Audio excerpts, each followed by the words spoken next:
Trigonometry का total basic knowledge के लिए हमारा प्रीवियस वीडियोज आप देखेंगे, सारे वीडियोज में वहाँ पर आपको मिलेगा। और आज हम लोग स्टार्ट कर रहे हैं चैप्टर 1 का। एक एक क्वेश्चन का सॉल्यूशन ऐसा मैं करूँगा कि किसी भी कि कमज़ोर से कमज़ोर बच्चे को भी हर एक क्वेश्चन समझ में आएगा। यानी मेरा कहना है रिक्शा चलाने वाले को भी मैं मैथमेटिक्स सिखा दूंगा। ठीक है, चलिए स्टार्ट करते हैं। पहला क्वेश्चन आपका स्क्रीन पे दिख रहा होगा। ठीक है, क्वेश्चन बोला इन अ ट्रायंगल ABC। देखिए क्वेश्चन को पढ़ना सबसे ज्यादा जरूरी है। In a triangle ABC right angle at B। तो सबसे पहले यहां से हमारा एक इंफॉर्मेशन जो मिला है, इस इंफॉर्मेशन के अकॉर्डिंग अगर हम लोग लिखेंगे कि एक ट्रायंगल है ABC जिसमें राइट एंगल है B पर, यानी B हमारा क्या हो गया, राइट एंगल ABC। अब आप यहां से समझेंगे कि ABC की जब मैं बात कर रहा हूं तो आप ABC ऐसे भी कर सकते थे, ABC ये भी किया तो इसमें भी कोई प्रॉब्लम वाली बात नहीं है। और हमारा B एंगल के पास अगर 90 डिग्री बोल रहा है तो ये एंगल हमारा 90 डिग्री हो गया। तो आप जानते हैं कि 90 डिग्री के सामने वाला साइड को हाइपोटेनस बोलते हैं, और थीटा अगर ये एंगल होगा तो इसके सामने वाले साइड को परपेंडिकुलर बोलेंगे, और इसको हम लोग क्या बोलेंगे, बेस बोलेंगे। ठीक है, तो बोला in right angle triangle ABC right angle at B, है ना।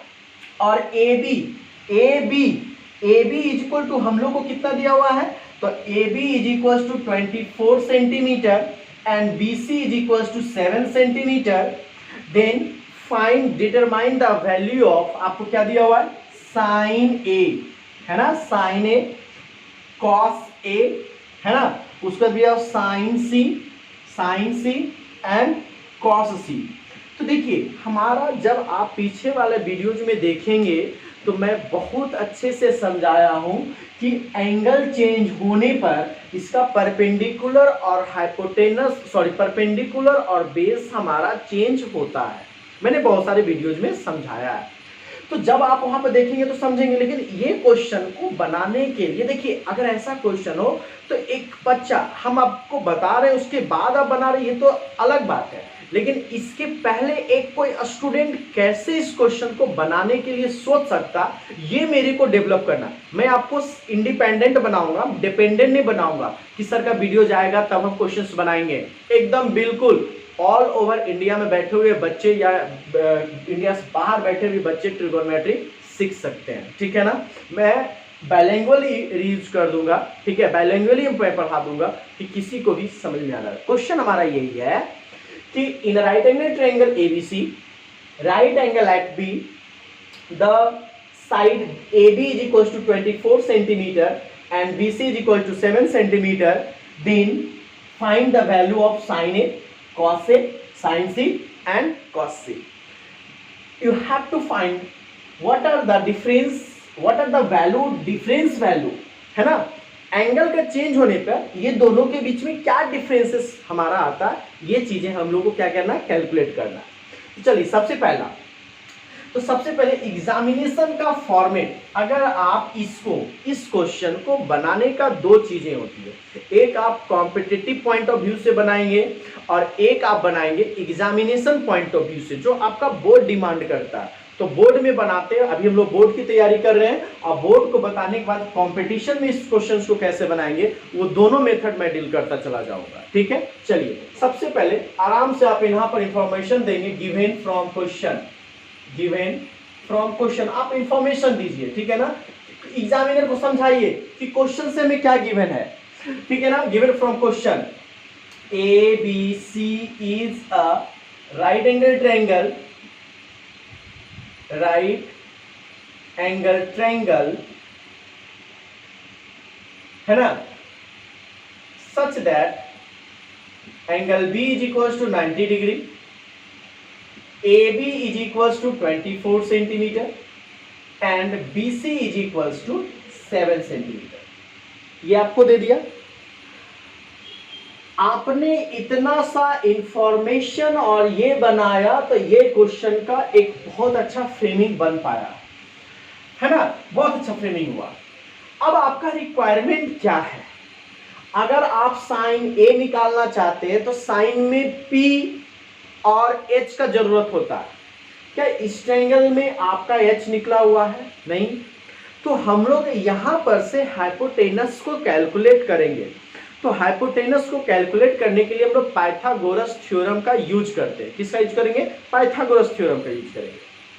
प्रीवियस वाला वीडियोस देखेंगे, सब क्लियर हो जाएगा। अब हम लोग इन राइट एंगल ट्रायंगल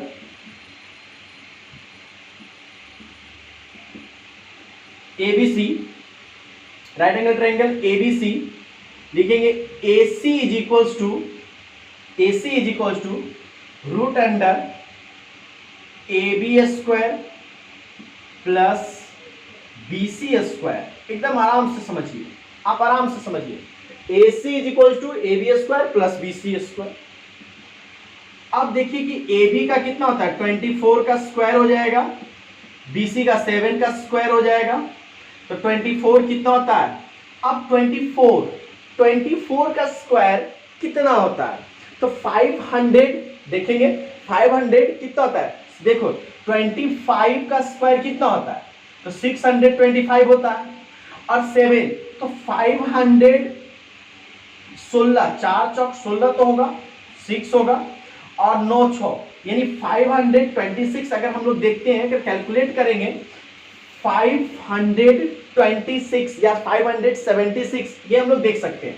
तो 24 इंटू 24 करेंगे तो 4 4 4 जा 16, 4 4 जा 16, 4 2 जा 8 और 1 कैरी करेंगे तो ये 96 हो जाएगा।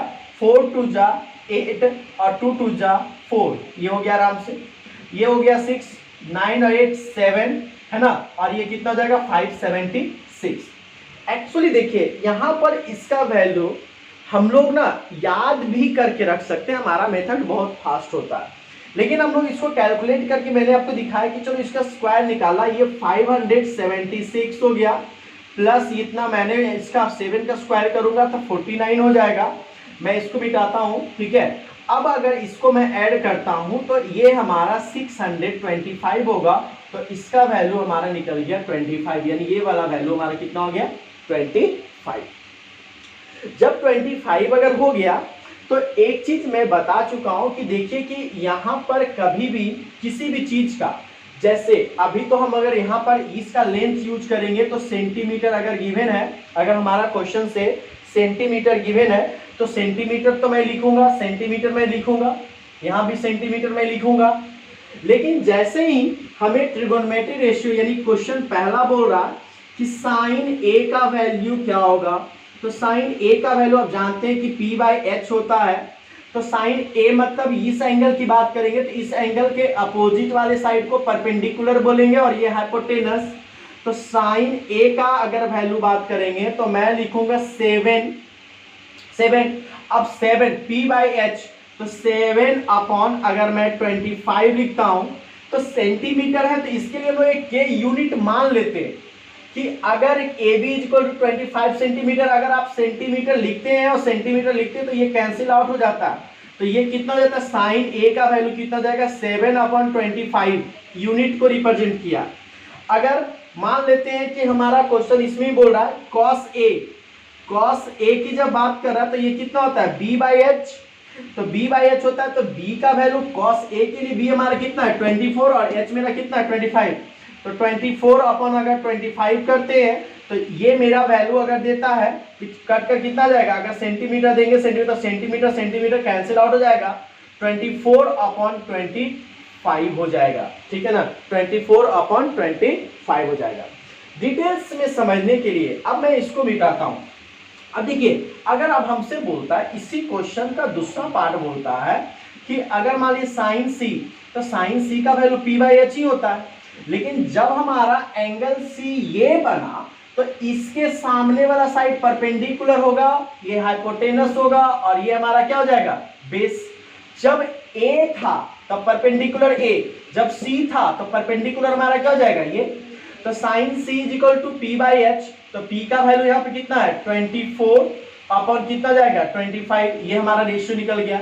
साइन अगर cos C की बात करेगा तो cos c की बात करेंगे तो ये कितना होता है b बाई एच, तो b का वैल्यू कितना 7 अपॉन कितना हो जाएगा 25। आपने यहां तक कैलकुलेट कर लीजिएगा। देखिए आप यहां तक अगर कैलकुलेट कर लेते हैं तो ये तो आपका बोर्ड के एग्जामिनेशन में आएगा और आई होप कि आपको ये चीजें समझ में आया होगा। लेकिन कंपटीशन पॉइंट ऑफ व्यू से अगर हम लोग देखते हैं, एनटीएससी ओलंपियाड्स का हमारा स्पेशल क्लासेस चलता है, अगर उस पॉइंट ऑफ व्यू से अगर हम इस क्वेश्चन को सॉल्व करना चाहेंगे तो मेरे को ये सब कुछ नहीं लिखना है, ठीक है, ये तो मेरा बोर्ड के लिए मैंने आंसर दिया। लेकिन अगर कंपटीशन पॉइंट एनटीएससी ओलंपियाड्स की अगर मैं बात करता हूं तो ये क्वेश्चन में मेरे को ये लिखना भी नहीं है, ठीक है, कुछ नहीं, क्वेश्चन पढ़ेंगे। क्वेश्चन में जैसे ही बोल रहा है कि जब ट्रायंगल हम मेरे को एक ट्रायंगल बनाएंगे, अगर मान लेते हैं एंगल बी 90 डिग्री है, ए बी 24 दिया, ये 7 दे दिया, तो ये पता 24 का स्क्वायर 526, ये मेंटली देखना। ऐसे आपको ये भी पता होगा कि हम लोग यहाँ पर पाइथागोरस ट्रिपलेट भी बनाते हैं। पाइथागोरस ट्रिपलेट आप पढ़े होंगे 8 क्लास में पाइथागोरस ट्रिपलेट पढ़ना आता है। अगर आपको ये 24 पता है और 7 पता है तो ये इसका वैल्यू 25 होगा, क्योंकि पाइथागोरस ट्रिपलेट बनता है 7, 24 और 25 हमारा क्या है पाइथागोरस ट्रिपलेट होता है कि अगर 7 और 25 है तो ये अगर कोई साइड निकालना होगा 24 होगा। तो पाइथागोरस ट्रिपलेट पे हम लोग इसका वैल्यू निकाल लेते हैं, ठीक है। अब हमको देखिए साइन ए की बात कर रहा था ना, तो साइन ए की जब बात करेंगे तो डायरेक्ट p बाई एच होता है, तो p बाई एच लिखेंगे नहीं, डायरेक्ट हम कितना देंगे 7 अपॉन कितना जाएगा 25। तो कंपटीशन में हमारा स्पेशल बैचेज में कंपटीशन, जितने प्रकार की कंपटीशन हो उसके लिए बिल्कुल अलग मेथड से हम लोग क्वेश्चंस को बनाते हैं। और यहाँ पर हमको एग्जामिनेशन में हमें ये रिप्रेजेंट करना पड़ता है कि हमारा क्वेश्चन का आंसरिंग कितना हो। अगर आपको 100 में 100%, 100 में 100 एक भी मार्क्स नहीं कटवाना हो तो आपको ऐसे मेथड को फॉलो करना, एक डिसेंट मेथड, सॉल्यूशन का एक डिसेंट मेथड होना बहुत जरूरी है, ठीक है।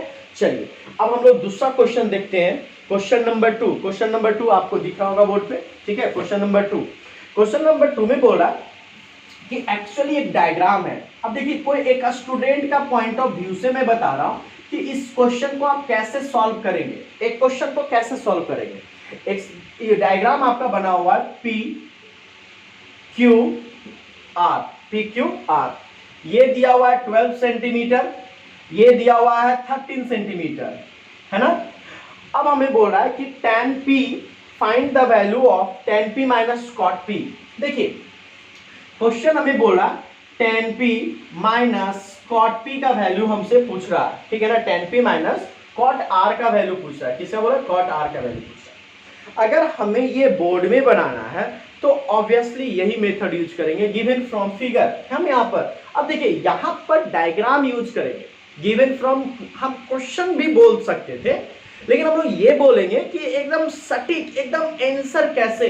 जैसे मेरे बहुत सारे बच्चे मैथ्स में 100 में 100 लेकर आए, इसका रीजन क्या होता है कि हम मैथमेटिक्स को इतना डिटेल्स में और इतना आसान से बताते, हम एक चीज नहीं छोड़ना चाहते।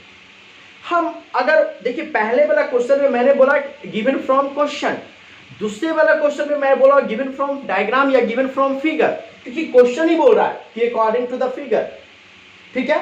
तो यहां पर हमारा चेंज क्या होना चाहिए, गिवन फ्रॉम, है ना, गिवन फ्रॉम फिगर, है ना। क्या दिया हुआ यहां पर एंगल Q के पास 90 डिग्री बना हुआ है ना, गिवन। तो PQ इज इक्वल टू कितना दिया हुआ है हम लोग 12 centimetre, and PR is equal to कितना दिया हुआ है 13 सेंटीमीटर। और अगर हम Q की बात करेंगे और मेरे को ये पता नहीं है, ठीक है, and angle Q is equal to 90 degree. अब हम बात करते हैं कि PQR ये 12 सेंटीमीटर है ना, और ये 12, ये 13, तो ये 5 होगा। पाइथागोरस ट्रिपलेट होता है डियर स्टूडेंट्स, आपको यूज करना पड़ता है पाइथागोरस ट्रिपलेट। कॉम्पिटिटिव में एनटीएससी ओलंपियाड्स जितने प्रकार की कंपटीशन होती हैं उस कंपटीशन में पाइथागोरस ट्रिपलेट हम लोग यूज करते हैं। यहाँ पे भी आप यूज करोगे। देखिए कोई बच्चा आप क्या करेगा, निकालेगा, कैलकुलेट करेगा, आपको भी करना, आपको शो करके दिखाना है, लेकिन आपको पता रहेगा पाइथागोरस ट्रिपलेट की पता रहेगा तो आप डायरेक्ट ये 12 दिया हो 13 दिया हो, ये क्या हो गया 5 हो गया। अब आ जाएंगे इन right angle triangle P Q R, एकदम अच्छा से लिखेंगे। इन right angle triangle P Q R लिखेंगे, क्या जाएगा, हमें क्यू आर निकालना है ना, तो Q R is equal to कितना हो जाएगा, रूट अंडर पी आर का whole square minus P Q का होल स्क्वायर। पी आर 13 का स्क्वायर माइनस कितना हो जाएगा, 12 का स्क्वायर, 169 हो जाएगा, माइनस कितना हो जाएगा 144, ये कितना हो जाएगा रूट 25, इसका वैल्यू कितना हो गया 5 हो गया। ये वाला मेरा वैल्यू 5 आ गया, वैल्यू 5 आ गया। अब मेरे को क्या बोल रहा था, देखिए उसी क्वेश्चन में, इस क्वेश्चन में वो डायरेक्ट ये पूछता कि tan p का वैल्यू क्या होगा, तो tan p का वैल्यू कितना आता है p/b। तो देखिए tan p हमारा ये वाला एंगल है, तो इसके सामने वाला परपेंडिकुलर, इसके ये बेस और ये हाइपोटेनस, तो tan p का वैल्यू p/b, तो p का वैल्यू कितना है 5 और b का वैल्यू कितना है 12। cot p की बात करेंगे, ठीक है ना, cot r की बात करेंगे, तो cot का क्या वैल्यू कितना होता है b/p होता है, b/p हो जाएगा। तो इसके लिए b/p यानी 5 कितना जाएगा 12 हो जाएगा, 5/12। तो हमसे पूछा क्या कि tan p minus cot r का वैल्यू, तो tan p का जो वैल्यू हो रहा है वो 5/12 कितना हो गया 5/12 माइनस cot r का जो वैल्यू हो रहा है, तो ये भी हो रहा है 5/12, 5/12, इसका आंसर कितना हो जाएगा 0, आपका आंसर कितना हो जाएगा 0। ठीक है, चलिए ये क्वेश्चन 2 हो गया, आपको समझ में आ जाएगा। अब देखिए क्वेश्चन नंबर 3, अब आराम से बोल रहा है कि कैलकुलेट कॉस से। अब क्वेश्चन नंबर 3 आप खुद बना लेंगे। अब मैं क्वेश्चन नंबर 3 को आसान वे में और इजी वे में कैलकुलेट करता हूं।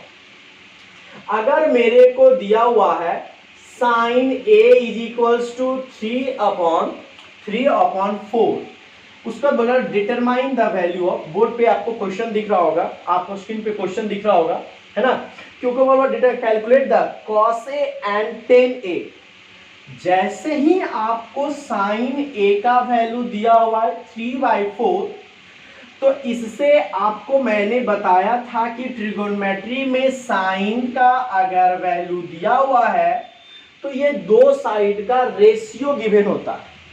तो अगर मैं अपने मन से एक ट्रायंगल कंसीडर करता हूं ABC, या ABC हम ऐसे भी लिख सकते हैं ABC, तो एंगल A, तो ये साइन थीटा का वैल्यू कितना होता है P/H होता है। अगर मेरा एंगल A है तो P हमारा A होगा और P का वैल्यू हमारा 3 और H का वैल्यू हमारा कितना हो जाएगा 4। P का वैल्यू 3 और H का वैल्यू कितना हो जाएगा 4। तो हम ये वाला वैल्यू निकाल सकते हैं। अब यहां पर भी हम लोग को अगर पाइथागोरस ट्रिपलेट बनता है तो ठीक है, और नहीं बनता तो भी ठीक है, क्योंकि अगर आपको यहां पर जो लॉजिक सीखना है कि अगर किसी भी ट्रिगोनोमेट्री रेशियो का किसी भी एंगल का अगर वैल्यू दिया हुआ है तो आप उसके साइड को कैलकुलेट कर सकते हो। यहां पर एक लॉजिक यही सीखना था, इसके अलावा यहां पे आपको सीखने का कोई जरूरत नहीं है। Sine a is equal to 3 कितना हो जाएगा 4, sine a is equal to 3। इसका मतलब क्या हुआ कि परपेंडिकुलर हमारा 3 और हाइपोटेनस हमारा कितना हो गया 4 हो गया। ठीक है, तो ये मेरा कॉन्सेप्ट बनता है, ये हम कॉन्सेप्ट को क्या करते हैं बनाते हैं। अब कैलकुलेट cos a और tan a, तो देखिए पाइथा तब आप शॉर्ट में, अब हम इसको शॉर्ट में, मैंने 2 क्वेश्चन में लिखने का मेथड बता दिया। एग्जामिनेशन में आप वैसे ही लिखेंगे, लेकिन घर में जब आप रफ बनाते हैं आंसर निकालना चाहते हैं तब आप शॉर्ट में अब ऐसे भी बना सकते हैं। लेकिन एग्जामिनेशन में मैं जो बोलूंगा कि कैसे एग्जामिनेशन में आप आंसरिंग कैसे करोगे जिससे कि आपका 100% नंबर यानी 100 में 100 मार्क्स आ सके, वो मेथड मैं बताऊंगा। ठीक है, चलिए अब देखिए यहां पर पाइथागोरस यूज करेंगे, तो देखिए b इज इक्वल टू कितना जाएगा h² माइनस p² होगा ना। अब 4 का स्क्वायर करेंगे 16 और 9, ठीक है ना, 16, 4 का स्क्वायर 16, 3 का स्क्वायर 9, तो 16 में से 9 चला जाएगा, कितना बचेगा आप खुद बोलो। तो 9 8 कितना होता है 9 7 16 होता है, यानी कितना जाएगा √7, यानी इसका वैल्यू कितना हो गया √7। जब इसका वैल्यू √7 हो गया, मेरे को निकालने के लिए क्या बोल रहा था कि cos a and tan a, तो cos a का वैल्यू कितना होगा b/, एच, बी कितना है तो √7 अपॉन एच का वैल्यू कितना हो गया 4, यही हो गया आपका आंसर। कुछ करना नहीं, टेंशन ही नहीं है, एकदम कैलकुलेशन आसान होता है, ठीक है। इसी प्रकार से इसका सेकेंड क्वेश्चन को देखिए, अभी ये डायरेक्ट इस फॉर्मेट में दे दिया, इसी फॉर्मेट पे आप कॉन्सेप्ट को समझिए। क्या अगर ये sine a is equal to 3/4 दिया हुआ है तो ये इधर जाएगा, तो क्या 4 sine a is equal to 3 नहीं हो सकता? ये दोनों, ये क्वेश्चन में अगर ये गिवन है, ये गिवन है, दोनों सेम चीज गिवन है, दोनों सेम है। तो इसी तरह से देखिए आपका अगला क्वेश्चन यानी क्वेश्चन नंबर 4, क्वेश्चन नंबर 4 में क्या दिया हुआ है 15 cot a is equal to 8 दिया हुआ है। तो cot a का वैल्यू कितना हो जाएगा 8/15, cot a का वैल्यू कितना हो जाएगा 8/15, क्योंकि ये इधर मल्टीप्लाई में तो इधर जाके क्या हो जाएगा डिवाइड में कन्वर्ट होगा। अब cot a का वैल्यू कितना होता है b बाय p होता है, कितना होता है b बाय p। तो देखिए b का वैल्यू 8 हो गया, p का वैल्यू 15, यानी b का वैल्यू cot a। अब देखिए हम एक ट्रायंगल बनाएंगे, ट्रायंगल अभी रखना है क्योंकि ये ट्रिगोनोमेट्री रेशियो की बात कर रहा है, a b c। अगर हमारा ये राइट एंगल है तो cot a का वैल्यू मेरा ये हो जाएगा b 8 हो जाएगा, ये हमारा कितना हो जाएगा 15 हो जाएगा, और हमें ये वाला वैल्यू निकालना है। तो ये वाला वैल्यू तो 15 का स्क्वायर, यानी हमारा ये वैल्यू की अगर बात करेंगे तो ये वैल्यू कितना हो जाएगा 15 का स्क्वायर प्लस 8 का स्क्वायर। तो 15 का स्क्वायर कितना होता है 2 2 5, 8 का स्क्वायर 64। तो यहां से अगर 5 और 4 कितना हो जाएगा 9, 6 और 2 8 है ना, और कितना हो जाएगा 289 हो रहा है, कितना हो जा रहा है 289। 289 का कितना होता है 17, 289 का कितना होता है 17 का स्क्वायर होता है, तो इसका स्क्वायर रूट कितना जाएगा 17, 289। चलिए तो ये वाला वैल्यू मेरा 17 निकल गया, 17 निकल गया। तो क्वेश्चन में क्या पूछा था, अब क्वेश्चन में आराम से पूछा कि साइन ए, क्या बोला क्वेश्चन में साइन ए का वैल्यू तो आप लिखेंगे p बाई एच मतलब कितना 15/17 हो गया आंसर, ठीक है। तो इस प्रकार से कोई भी क्वेश्चन को इजी वे में हम लोग क्या कर सकते हैं बनाते हैं और सॉल्यूशन करते हैं, और सॉल्यूशन में हम लोग को टेंशन लेने की बात नहीं होती है। आई होप कि आपका क्वेश्चन दिया हुआ है क्वेश्चन दिया हुआ है sec theta is equals to 13/12 है ना, then calculate the all trigonometry ratio. तो आप इस क्वेश्चन को बनाकर मेरे को इसी वीडियो में कमेंट करेंगे, फिर मैं आपको एक नया वीडियो अपलोड करता चला जाऊंगा। पर डे जितना मैं क्वेश्चन करवा रहा हूँ उस क्वेश्चन का प्रैक्टिस करेंगे, आपको हर एक क्वेश्चन का सॉल्यूशन हमारे वीडियोज में मिलेगा। थैंक यू, जय हिंद, जय भारत। मिलते हैं नए वीडियो में नए क्वेश्चन के साथ।